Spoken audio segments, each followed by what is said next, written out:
What's up, everybody? It's your boy Matt for Quarantine with Jesus. I'm glad you guys are tuning in to the podcast. Well, you're probably wondering how exactly we got this podcast to be created and distributed. We use Anchor. Anchor is a free app that allows anybody to make their podcast and allows their podcast to be distributed to apps such as Apple Podcasts, Spotify, YouTube, etc. Just download the free Anchor app or go to anchor.fm to get started. Appreciate it.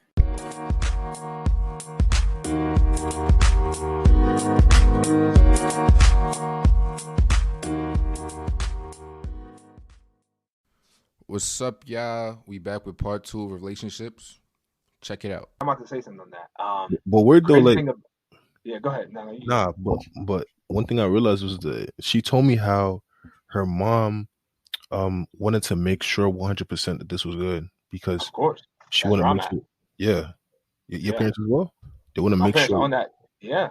100% that this is the right thing for her because she has a great path ahead of her. I mean, we both do as well. We don't want to do anything. No. Let me tell you why it's different. Because I'm going through that. Let me tell you why it's different. Definitely. Because you gotta understand, and I had a conversation with my mom on April 9th. I will never forget about it because it was a long conversation. I recorded it too because I recorded all the convos with my parents now. But it was when we talked about like. So I'm about to get real honest with y'all. This is recorded. When I talked to my parents, my parents about the girl, they weren't too happy about it because of what they felt. So essentially, when I talked to my mom on April 9th, she was telling me like, listen, your future, what you're destined for, you obviously can't just marry anybody. And not just that, when people who know they're called for ministry, I'm assuming she knows she's called for ministry, right? Mm-hmm. What they don't just know because they know. God will tell their parents. Think about Elizabeth and Mary in the Bible. Like they knew that their kids were going to be different. So you think like they'll just let them do whatever growing up? Nah. So they won't just let them do whatever growing up, and they won't just let anybody walk into their life. My mom on April 9th, she was telling me about prophetic words that she was given about me before I was even born.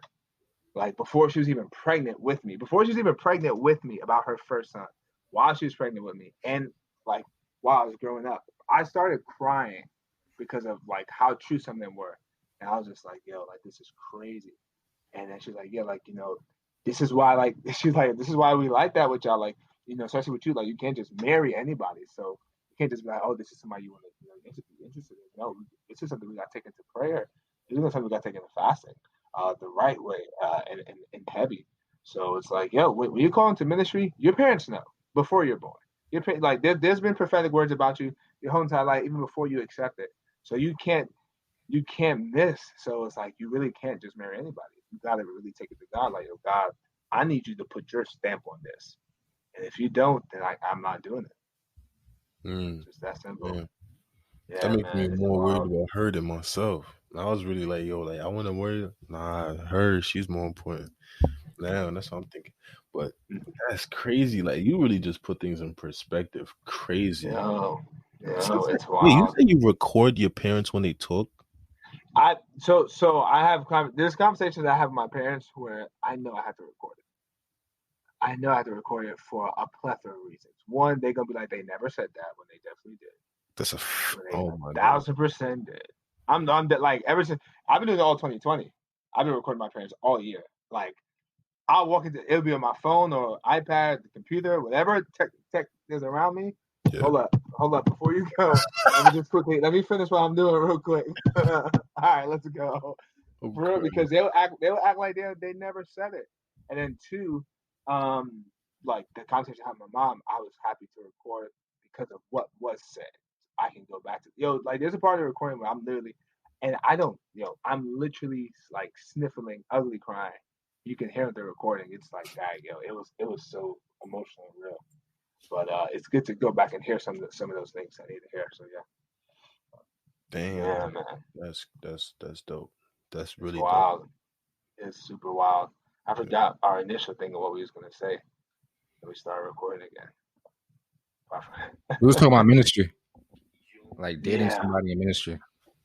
Yeah, you gotta, if you're I don't think this is always the case, but no, I mean, for the most part, whoever's called into ministry, their spouse has some ministry in them. I'm assuming, I don't. It's not many pastors I see who are pastors, whether they're male or female, and their spouse is just not involved in ministry, or their spouse is not preaching in some type of way, you know. So it's like, this is crazy because my girl talks about this a lot. How like on our first date, I asked her about her faith, and I'm just like, really? I don't even remember doing that. Like, you know, I asked her about her faith and like her relationship with God. I really don't. I had no recollection of doing that. And then she said from there she kind of knew that I had ministry plans, and I didn't at the time. And also when I was going through my whole phase of like, yo, do I even want to do ministry at all? She was the person who told me to go ask God. And before that, I've never talked to anybody about it. About like, because me and my parents were butt heads about doing ministry, like for years, literally up until last year. And then it got to the point I was like, I need to tell somebody about this. And I told her about it. And the first thing she told me to do was ask God. I'm like, I don't want to hear that. Like, I need you to be on my side about this right now. Just say no. Like, yo, she told me to ask God. Yeah, go ahead. A part of you was telling you, like, God was calling you, so you want to hear that. Yes. I knew. I've known for years. Like, I didn't, but I needed somebody to be on my side, And she's like, nah, it's not. And it's like scary. It's scary. And then, and when I told her, she didn't even respond the way I wanted her to respond. I thought she was gonna be like, oh my god, that's crazy. I told her, she's like, all right, cool. Like, I mean, God already told me. I was just waiting for you to know. Now I'm just like, what? Like, you did not just say that to me. Like, you already knew. Like, this is something I had to do. But she's like, yeah, I just wanted you to act. I wanted you to, go to God about it for yourself. Like, wait, your girl told you that? Yeah, she said I already knew. Like, God already told me. That's different. Yo, I was just like, what? The crazy thing is, I told my girl, I was like, I think that you should go into ministry or something like that. And then she just stopped. Yeah. She just got quiet. She was like, what? I was like, I think you should go into ministry. And she's like, a prophet told me that, I think like not too long ago, maybe a couple of weeks, that she's going to go into ministry. Wow. And then I told her that I think that she should go into medicine to go do pediatrics, I think, or something like that. Be a doctor. And she's like, yo, like a couple weeks ago, prophet said the same thing to me. Like, what's going on? Sheesh, I don't know. I don't like. I'm still iffy right now. Like, I'm not 100% sure. Like, I'm not even 70% sure that I'm so. It just feels right, and I'm still praying to God for it because I'm here, and me being her being in my life changed my life. So I'm not gonna play the role of God and just decide for myself. Like, this is. I'm not. Yeah. Yo, Manny, would you say there's like since we're talking about ministry, would you say there's like some signs, like same thing we asked about relationships, there's some signs other than getting that yes from God that like would bring you into ministry? That will bring you in or let you know that you like you're doing ministry. Let you know that it's kind of your calling in a way. Oh yeah. Like for me, it's crazy because just who I am, and I laugh about it every time I think about it. It's so stupid for me to think I wasn't gonna do ministry. Like it's dumb that I wasn't gonna do ministry or I wasn't for it. Just because of the way I am with people in general. Even when I was a backsliding Christian in college, what made me the worst guy for a girl to deal with or to mess with in college is I was the perfect guy to you. Like we would do all the bad things, and at the same time, I would still be the person who would exhort you and try and counsel you in life. Like people would literally come to me, and I would give them wisdom and counseling, and that's just who I always was, and that was always there, even in high school. Yeah, and even just like the whole, now that I know what it was, but just like the Holy Spirit in me always changed the atmosphere of a room, and it's like, we just, and there was a popularity about me that wasn't me. That was really just the presence of God. I can't explain it. Like being homecoming king and most popular person in high school and in college, team captain in high school and college, and people, and literally people would be like, yo, people will say words like, yo, I don't know what it is about you, but like, we just all love you, and we all like, you're just kind of different from the other guys on the team. Like, it's a random stuff like that. And I just think like, yo, I'm just different. And I'm really like, nah, yo, There's been a calling. There's a spirit that's been with you, that's on your life. There's a grace on you that has a purpose. There's been what there was something my freshman teammate in college, he used to call me a trendsetter because I would like give somebody a nickname or say something and people will start like using that around the entire campus. And he was like, yo, like you got mad influence, you're a trendsetter. And I would be like, God, like why would you even want to use me? Like who would listen to me? And God's like I've given you influence for a reason, you know. One of the words God told me in September, he was like, if you don't, they won't. And I was like, dang. And I remember like that, go, you right, Lord. If I don't, they won't. But if I do, they will. And I've noticed that in my past. So I say, you know what? Let me just do as called to do, so they will as well. Who's the they? Whoever it's supposed to be. So yeah. Was there something scaring you from going into ministry, or you just Yeah, were like rebellious? definitely. It was rebellious because my thing is this, and it's not my fault. I don't even care. It's not my fault. It's I really don't. It's just the way it was presented to me. You know, it wasn't presented as an option. And sometimes you want to like, yo, I remember literally, I physically just put myself in the car, in the backseat of my parents' car, driving down past it's now where CCC is, the church CCC. Yeah. Mhm. Going down, passing CCC. I remember, we were still living in Brooklyn, so I couldn't have been older than 7. I had to be 4, 5, or 6. Coming up to my parents in front of the car, like, yo, I want to be a firefighter, and they're like, no, you're gonna be a pastor. And I'm just like, what? Like, it was never presented to me like that I had an option. You know, Yeah. people would be calling me pastor at the age of like 7, 8. I'm just like, whoa, like chill. You know, like Slow down. you slow down. Like you make him. And what made it hard is like I'm running away from ministry, but I wasn't running away from God growing up. So it just put like such a divide there. And yeah, for me, I ran away from it not be, from it being like my only option. Oh, you like there's nothing else like you're supposed to even try and do. I'm just like, yo, I'm not doing ministry. Like, hell no. And so much pressure. Boy, the pressure on my life about it from the jump. Like people call me pastor at such a young age and stuff like Yeah. that. And just who my dad is. Like I was on a double date, I told you like a couple weeks ago, and I was like, trying to explain to these people like my dad is there's no such thing as perfect. This man has like Different. this man is diff, yo. Yeah. Like I can't explain it. This man does not miss. And it's like, yo, how could you that's a lot of pressure. I can only I can compare it to, I know you but just for the sake of comparison, it's like a LeBron James Bronny type pressure. Like I feel bad for Bronny. Bronny gotta live up to a lot. Michael Jordan's kid gotta live up to a lot. And that's how I've always felt like, like this man has put a lot of pressure that he has no clue. Just from him being obedient to God and doing the right thing, there's so much pressure on me. And those are the two things I was running away from. Yo, Zozo, you say that you're still seeking God on whether or not like you feel like you're called to it, but you're seeking God like a definite yes. Do you feel like you're ready to like dive in if you get that yes? Wait, dive in what aspect? You mean like Ministry. Go into ministry. Oh, go towards ministry? Yeah, if you get that yes from God. Oh, I thought you said wait, yes for God for the ministry or the relationship? Ministry.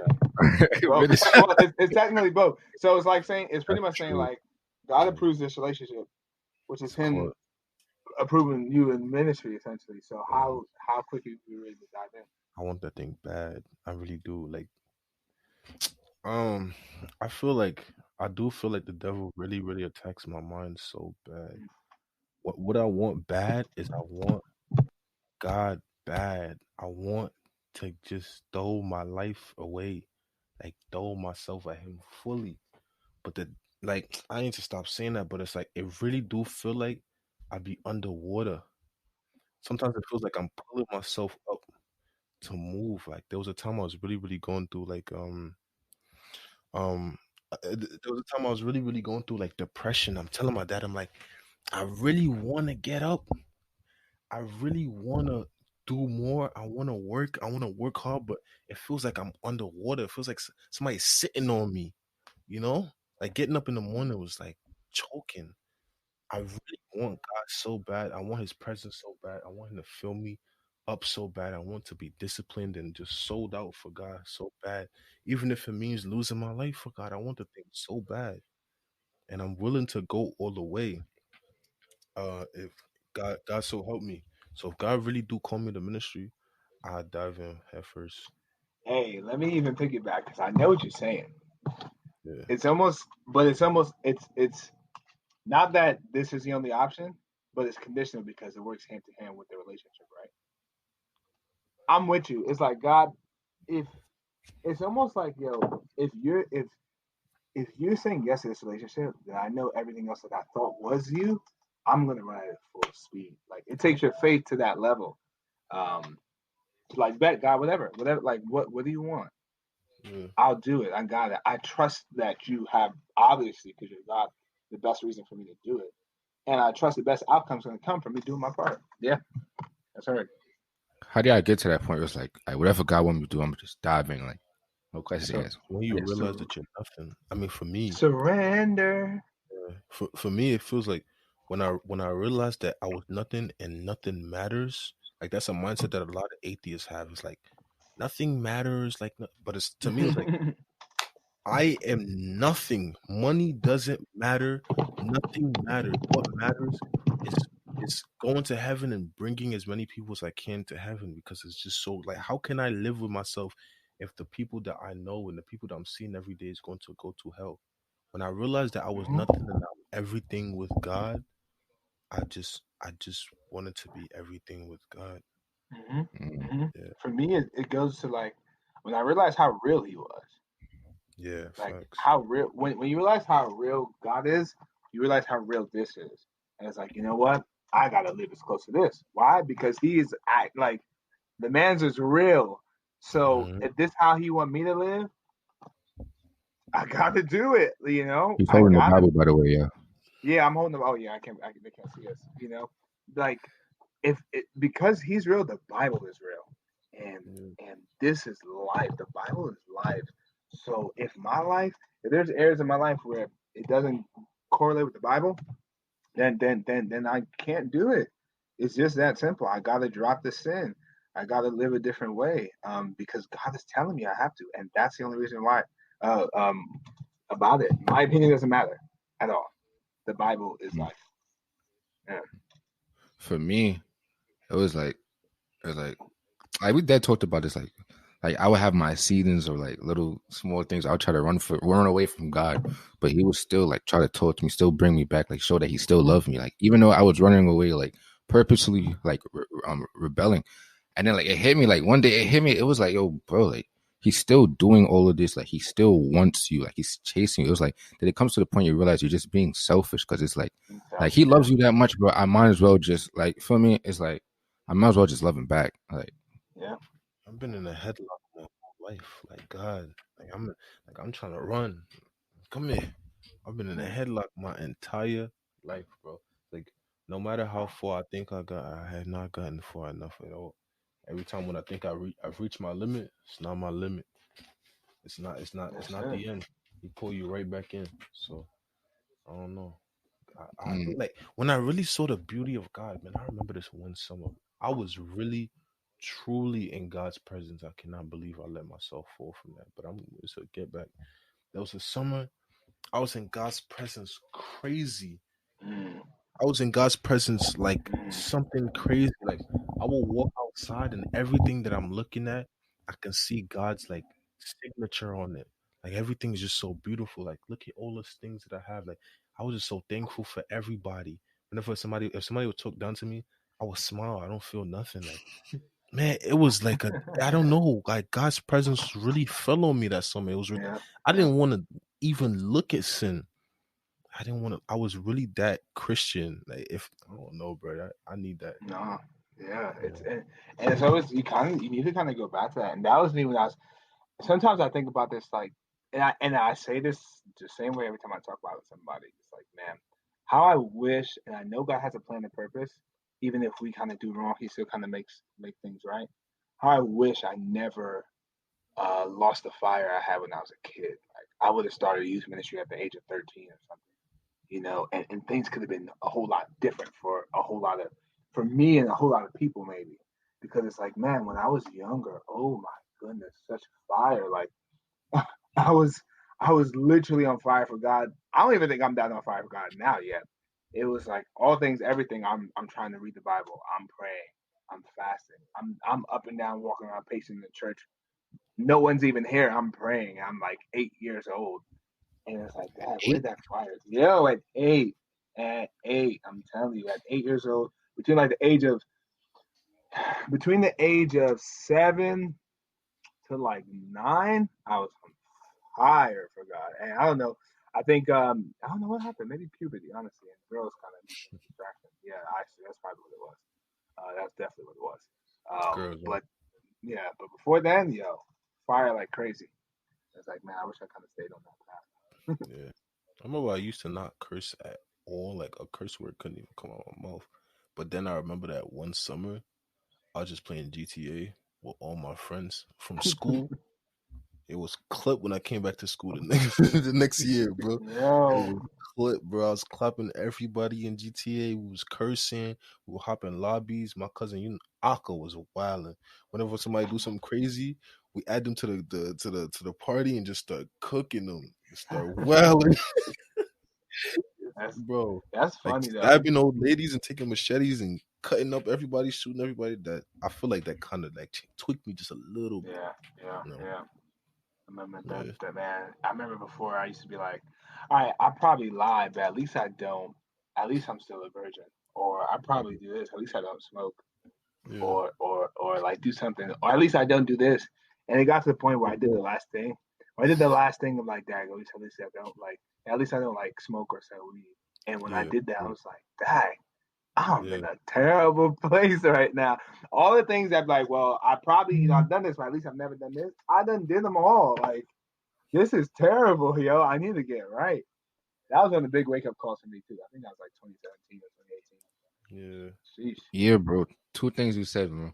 But I remember in middle school, bro, like me and all my friends, bro, in middle school, like 7th grade, like on GTA, squeaky voice, looking up to people like, what? Like, I would never smoke weed. Like, what? Exactly. When freshman year hit, bro, it was over, bro. Clip, bro. It was over. I would never smoke weed. Yeah, I would never okay. Never. That's not. girls, you That's not. remember, bro?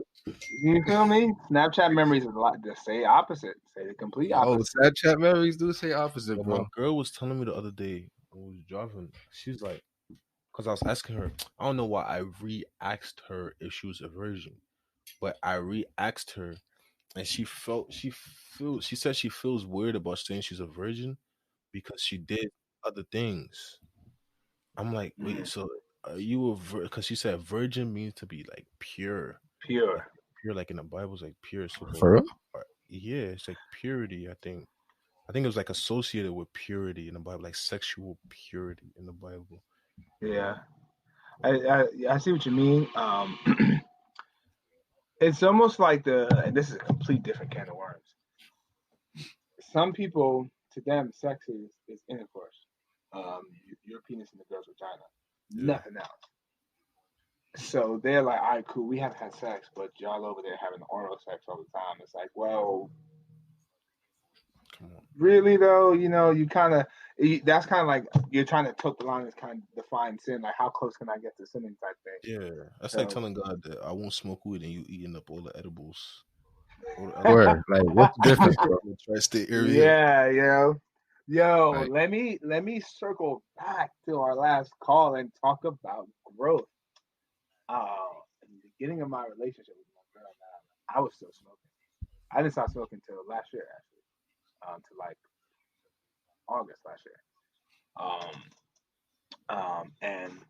And she had stopped smoking already, and we just talked about smoking, and we're like, maybe it'll be nice to kind of get high together just to see how that is. Like, yeah, Yeah. we'll probably do that one day.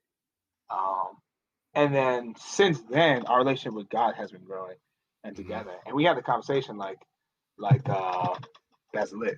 We had a conversation like like 4 months ago. I was like, you remember when we said like we'll smoke one day? She's like, yeah. I said, yeah, we'll probably never do that.